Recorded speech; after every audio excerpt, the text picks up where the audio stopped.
तमाम सियासी चालें मनसूबाबंदियां आनियां जानियां धरी रह गईं। पार्लियामेंट से आईनी तरामीम पास कराने का मंसूबा खटाई में पड़ गया। हुकूमत मुसवदा दिखा सकी ना मौलाना फजलुर रहमान को मना सकी। इत्तेहादियों के शिकवे, ऑपोजिशन का भी साथ बैठने से इनकार न चाहते हुए भी हुकूमत को बैकफुट पर आना पड़ गया। आईनी तरामीम के मुसवदे की मंजूरी के लिए बुलाया गया वफाकी काबीना का इजलास भी मौखर। कौमी असम्बली और सेनेट के इजलास भी गैर मुय्यना मुद्दत के लिए मुलतवी। हुकूमत का दोबारा तैयारी के साथ मैदान में आने का इंदिया।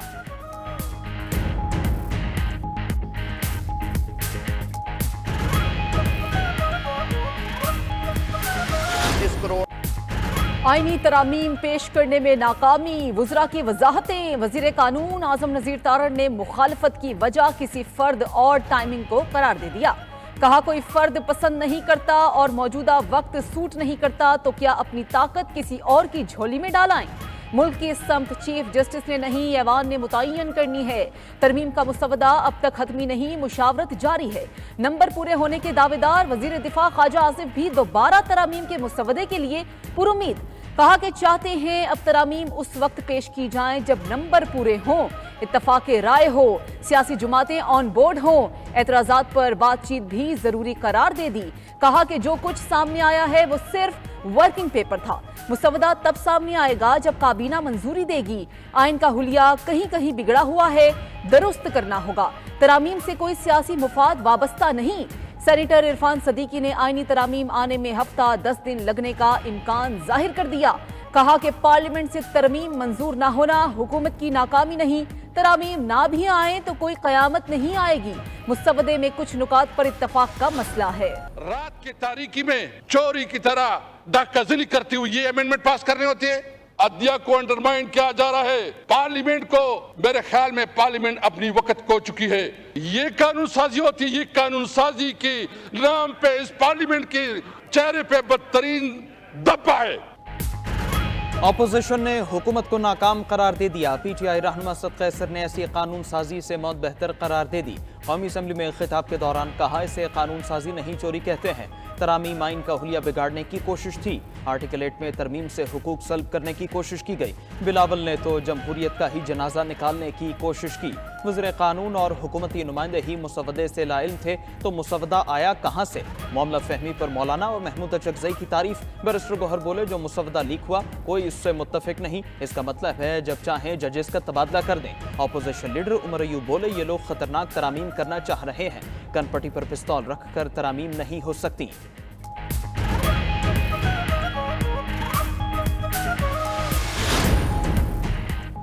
सबको एक एक कदम पीछे हटना होगा। पीपल्स पार्टी रहनुमा नवीद कमर कहते हैं कि मीडिया में जो ड्राफ्ट गर्दिश कर रहा है ये वो ड्राफ्ट नहीं है।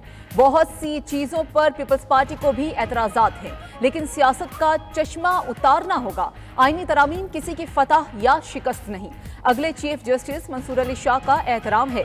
अफराद के बजाय तरमीम के मजमूई तसव्वुर को देखा जाए कि वो फैसला ठीक है या गलत। अगर ठीक है तो फिर देख लें कि कौन सा फर्द ज्यादा मुनासिब है। ये क्यों समझा जा रहा है कि ये जज किसी के फायदे और वो जज किसी के नुकसान में है। आगाह किया कि ड्राफ्ट अभी तैयारी के स्टेज पर है। मुख्तलिफ तजावीज़ सामने आई हैं। ये अमल अभी चलेगा। बैठ कर तो देखें क्या काबिल कबूल है और क्या नहीं। बिलावल भुट्टो ने मौलाना फजलुर रहमान से भी यही बात की थी। MQM ने भी इत्तेहादियों से शिकवा कर दिया। फारूक सत्तार ने बावर कराया कि हल्का ना लिया जाए। आईनी तरमीम के तरीक़ेकार पर भी एतराज़ कर दिया। कहा कि जो इस्लाहात के अहम पॉइंट्स हैं उस पर शायद PTI को इख्तलाफ नहीं। मौलाना को मनाने के जतन अब भी जारी। Chairman People's Party Bilawal Bhutto Zardari एक बार फिर मौलाना फजलुर रहमान से मिलने पहुंचे। आईनी तरामीम के मामले पर तबादले ख्याल। बिलावल ने मौलाना फजलुर रहमान को वज़ीर आज़म से मुलाकात से भी आगाह किया। इससे कबल JUI की पार्लिमानी कमेटी का इजलास भी हुआ। आईनी तरामीम पर गौर किया गया।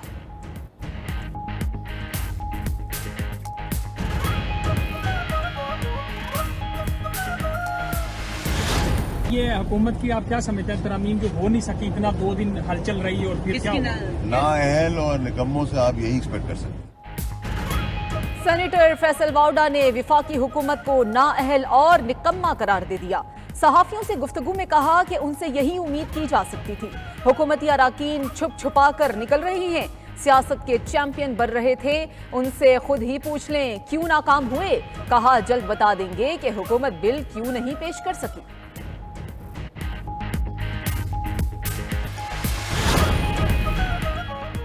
आईनी तरामीम आने से कबल ही मुजवजा तरामीम को कालदम करार देने की दरखास्त सुप्रीम कोर्ट में आ गई। पाकिस्तान बार काउंसिल के 6 मेंबरान ने दरखास्त दायर की।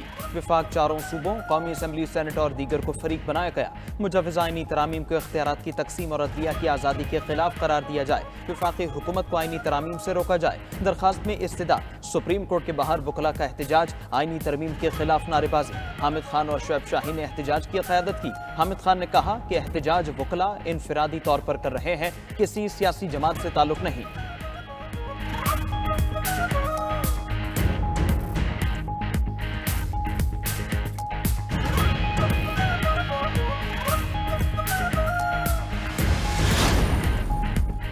हुकूमत सुप्रीम कोर्ट से खौफजदा है, तभी आईनी अदालत बनाई जा रही है। बानी पीटीआई का दावा, कहा कि नई तरामीम से मुल्क का मुस्तकबिल तबाह हो जाएगा।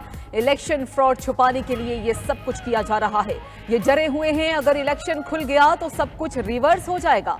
हुकूमत मुल्क का बेड़ा गर्क करने पर तुली है। ये अदलिया को आजाद नहीं देखना चाहते, इसके खिलाफ भरपूर एहतजाज करेंगे। शाह महमूद कुरैशी का दबाव में ना आने पर मौलाना को खराजे तहसीन पेश, कहा कि मौलाना ने बहुत समझबूझ से काम लिया। वो जानते हैं तरमीम उजलत में नहीं की जाती।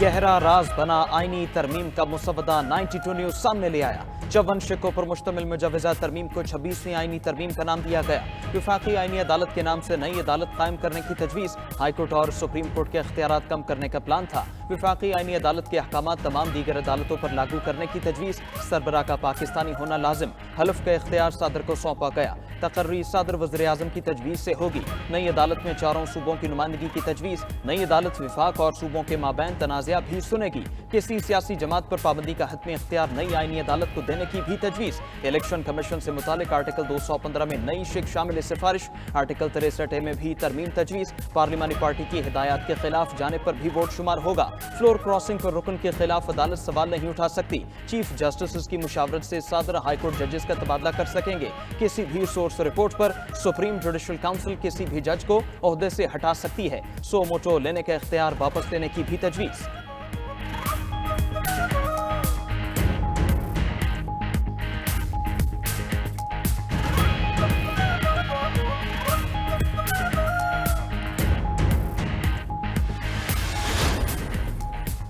सुप्रीम कोर्ट के डेप्यूटी रजिस्ट्रार ने 8 जजेस की वजाहत पर रजिस्ट्रार सुप्रीम कोर्ट को नोट लिख दिया। कहा कि इलेक्शन कमीशन समेत मुतालिका फरीकैन को वजाहत की दरखास्त पर नोटिस जारी नहीं किए गए।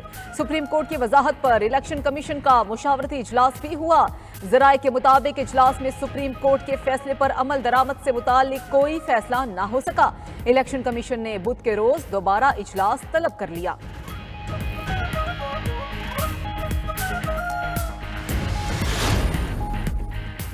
पीटीआई और जेयूआई इंट्रा पार्टी इंतखाबात समात के लिए मुकर्रर। दोनों जमातों के इंट्रा पार्टी इंतखाबात के केस की समात 18 सितंबर को होगी। इलेक्शन कमीशन ने केसेस की कॉज लिस्ट जारी कर दी। बैरिस्टर गौहर रऊफ हसन और जेयूआई को नोटिस जारी। जेयूआई इंट्रा पार्टी इंतखाबात से मुतालिक जवाब जमा कराएगी।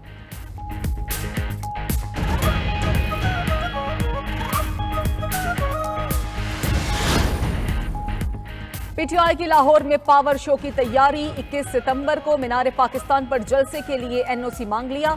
ऑपोजिशन लीडर पंजाब मलिक अहमद खान भुच्चर की जानिब से दरखास्त दे दी गई। दरखास्त में लाहौर हाईकोर्ट के फैसले का भी हवाला। सबसे बड़ी सियासी जमात से जानिबदाराना रवैया आइन की खिलाफ वर्जी करार दे दिया।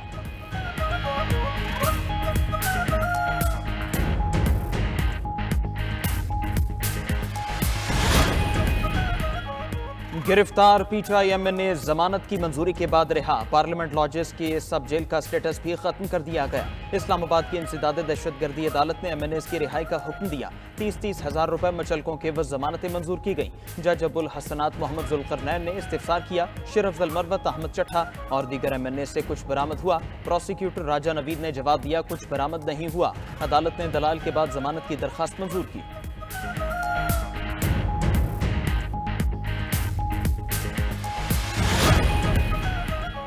बानी पीटीआई का मिलिट्री कोर्ट में ट्रायल होगा या नहीं, इस्लामाबाद हाई कोर्ट ने हुकूमत से वाज़ेह मौक़िफ़ तलब कर लिया। दौरान समाअत जस्टिस मियां गुल हसन औरंगजेब ने रिमार्क्स में कहा मिलिट्री हिरासत में देना हो तो तरीक़ेकार क्या होता है? तरीक़ेकार ये है कि पहले सिविल अदालत चार्ज फ्रेम करेगी, ट्रायल अदालत कहे कि केस मिलिट्री कोर्ट को भेजना है तो फिर नोटिस देकर भेजा जा सकता है। हुकूमत की तरफ से कोई वाज़ेह जवाब नहीं आ रहा।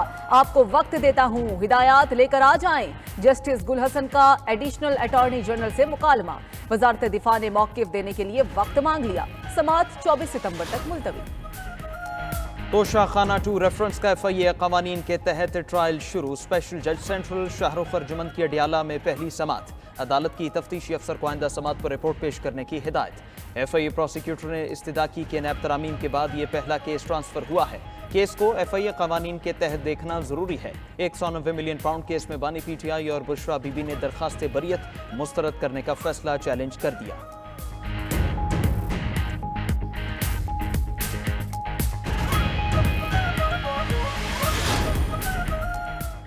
पाकिस्तान और इंडोनेशिया के सिक्योरिटी फोर्सेस के दरमियान मुश्तरका मशकें इलिंग स्ट्राइक 2 इख्तिताम पजीर हो गई।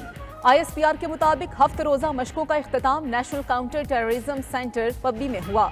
दोनों ममालिक के दरमियान इंसदाद दहशतगर्दी की मशकों का ये दूसरा दौर था। तकरीब के मेहमान खुसूसी GOC 17 डिवीजन थे।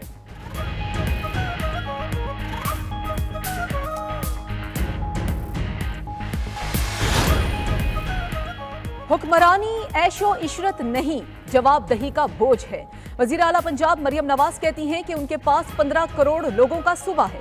किसी को दवाई नहीं मिलती तो कोई रोटी से महरूम है। सोचती हूँ अल्लाह को क्या जवाब दूंगी। ताकत मिले तो बदतरीन मुखालिफिन के साथ भी ज्यादती नहीं करनी चाहिए। आज बदतरीन मुखालिफ को जेल में अच्छा खाना मिल रहा है, सुकून है। जिसने मुल्क पर हमला किया, कानून तोड़ा, मेरे पास उसके लिए रहम नहीं, लेकिन कोशिश है कि किसी के साथ ज्यादती ना हो। 12 रबीउल अव्वल की तैयारियां जारी। जश्न विलादत रसूल सल्लल्लाहु अलैहि वसल्लम कल अकीदत से मनाया जाएगा। आशिकान रसूल अपने अपने अंदाज में आक़ाए दो जहां सल्लल्लाहु अलैहि वसल्लम से मोहब्बत और अकीदत का इजहार करने में मसरूफ। शहर शहर रैलियां निकालने का सिलसिला जारी। कहीं मोटरसाइकिल और गाड़ियों की रैली तो कहीं आशिकान रसूल सल्लल्लाहु अलैहि वसल्लम पैदल ही निकल पड़े। फ़ज़ाएं मरहबा या मुस्तफ़ा की सदाओं से मुअत्तर। मसाजिद और गली मोहल्लों में सीरत कॉन्फ्रेंस, मिलाद मुस्तफ़ा और दुरूदो सलाम की महफिल। गलियां और बाजार भी सज गए। हर सू सब्ज रंग की बहार। बरक़ी कुमकुमों ने इमारतों को मुनव्वर कर दिया। दुनिया भर में मुसलमान जश्न मिलादुन नबी सल्लल्लाहु अलैहि वसल्लम मनाने में मसरूफ। शिकागो, न्यूयॉर्क समेत अमरीकी रियासतों में नूर भरी महफिल। आशिकान रसूल की बड़ी तादाद शरीक हुई। मानचेस्टर, बर्मिंघम समेत बरतानिया के शहरों में भी आशिकाने मिलादुल मुस्तफ़ा सल्लल्लाहु अलैहि वसल्लम मना रहे हैं। बच्चे बड़े सभी शरीक। मलेशिया के दारुल हुकूमत कुआलालंपुर में भी प्यारे नबी सल्लल्लाहु अलैहि वसल्लम पर दरूद सलाम की महफिल। पेरिस में होने वाली महफिल में शहबाज कादरी ने सीरत तैयबा पर रोशनी डाली।